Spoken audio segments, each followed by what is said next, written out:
going on? Vincent Repsardi, BigBlueUnbiased.com. If you guys can give a thumbs up, if you guys can comment, I would really appreciate that. Helps the algorithm, gets more views. So that would be very much appreciated. So the Giants lost to the Baltimore Ravens on Sunday. I'm not going to go too deep into the stats, the analytics, because the Giants have just outplayed. They're not as good of a team as the Baltimore Ravens. It's pretty obvious, right? They're not at that point just yet. But this game, a lot of heat on Dave Gettleman, specifically on Twitter after this game. And I understand. I'm not saying it's not justified. Obviously, the Giants are not winning. When the Giants don't win football games, the GM is going to take some heat. I try and give as much perspective as I can. I try not to judge them week by week. I did think after the Seattle game that they looked like a real team. They looked like a real contender. They have now lost 3 games after that. One of them, Daniel Jones, clearly was not healthy against Arizona. Tough to truly judge them there. Colt McCoy started last week against a pretty good Browns team.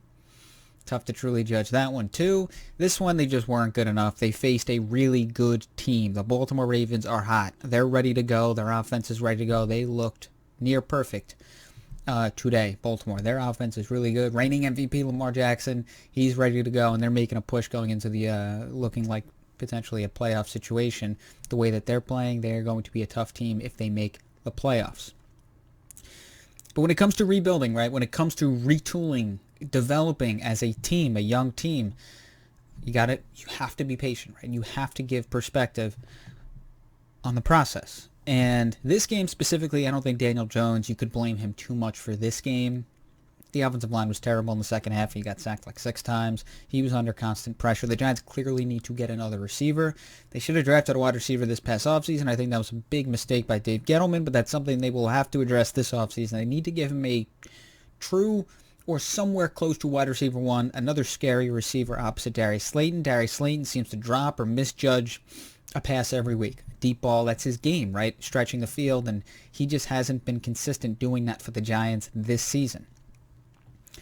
So when it comes to Gettleman, right, it's tough because I ultimately think he will get another year as Giants GM, and a lot of people hate that idea, and then some people are like, okay, they're willing to see another season of Gettleman, especially this past offseason overall.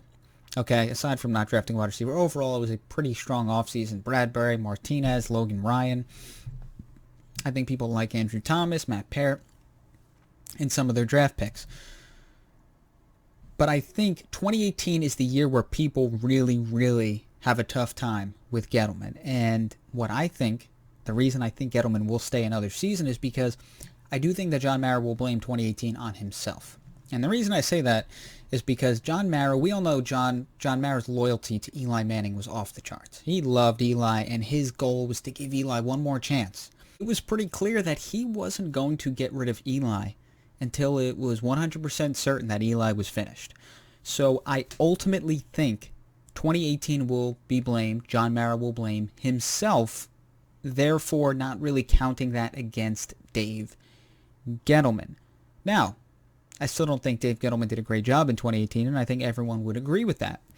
But I think John Mara will look at it as 2018, that's kind of on me. 2019, first year of a rebuild, and 2020, look, say what you want. Obviously, the last 3 games have not played very well, the Giants, but they're clearly a better team than they were last year, and they have some really good pieces on defense.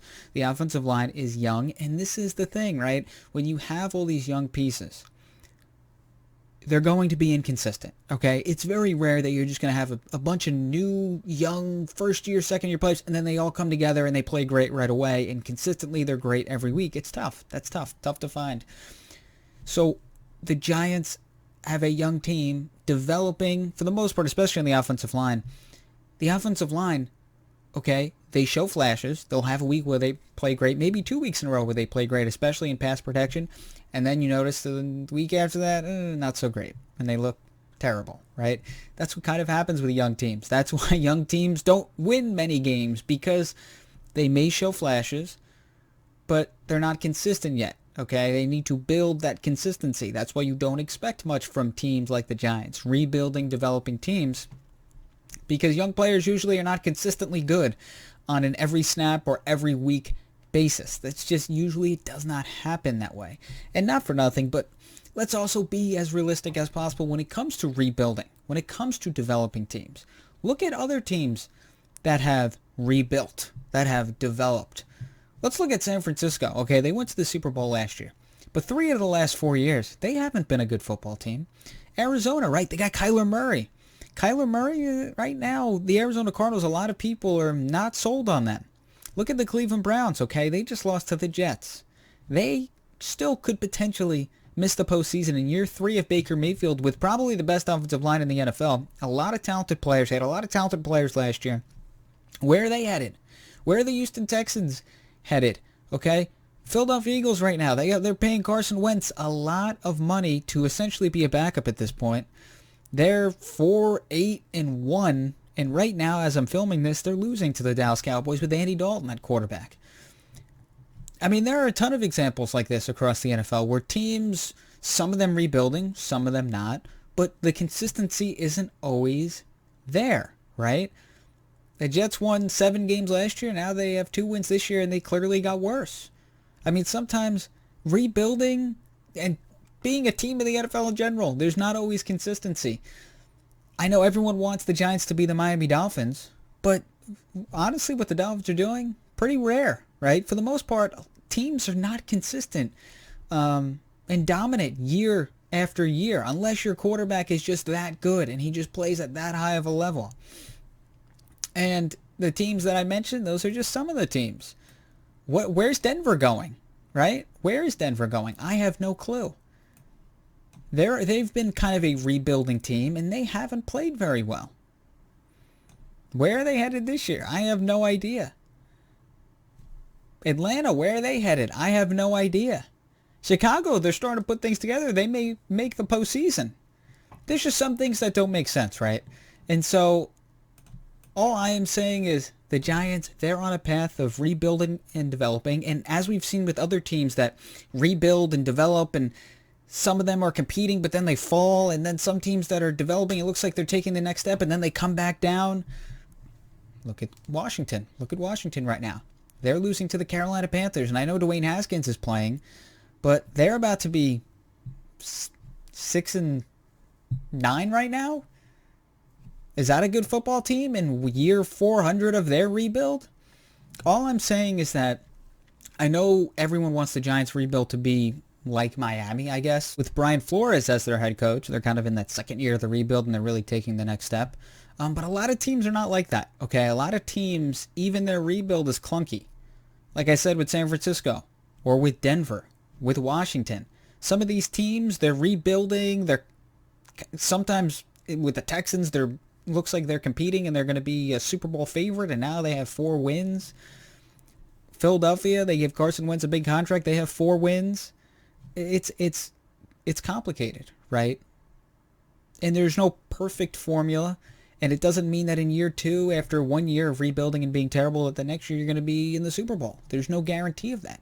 You could be the San Francisco 49ers and have 2 bad years, and then the third year make the Super Bowl like they did last year, and then all of a sudden now they're back down. And I know Garoppolo's been hurt, but they've taken a step down obviously this year, many injuries and whatnot.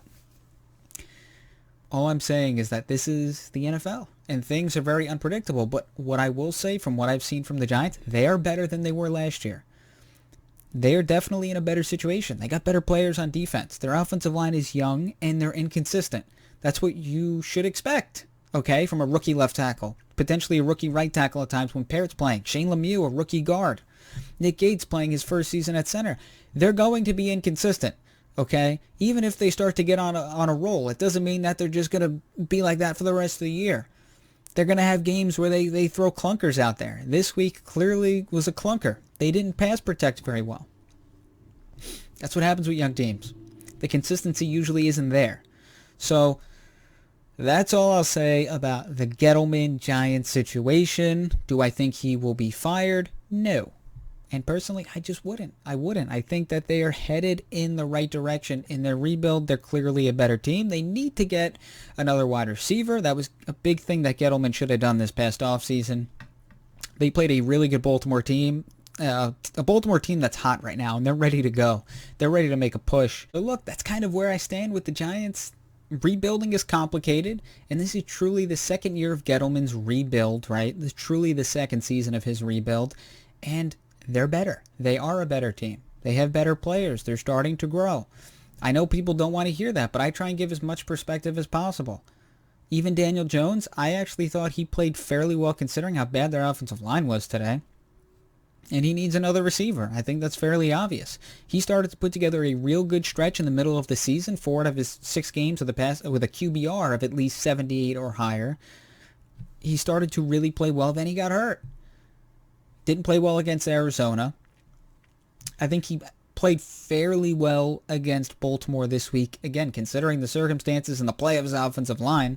So I wouldn't count Daniel Jones out just yet. I'm just not ready to move on from Daniel Jones just yet. From what I've seen from him, I still think that there is legitimate talent, and sometimes second-year quarterbacks struggle. I mean, look at Baker Mayfield. Everyone was done with Baker Mayfield last year, and all of a sudden now Baker Mayfield, it's like, oh wow, he's pretty much a franchise quarterback. A lot of people like Baker Mayfield this year. Obviously lost to the Jets today, but kind of a tough situation with their wide receivers and whatnot, COVID situation. But the point is, I still think that there's a lot there to like about Daniel Jones. And I think the turnover thing, something that he can definitely improve on. But he's mobile. As a deep ball passer, he has done very well this year statistically. He has. So I wouldn't move on from him just yet. And I wouldn't give up on the Giants just yet.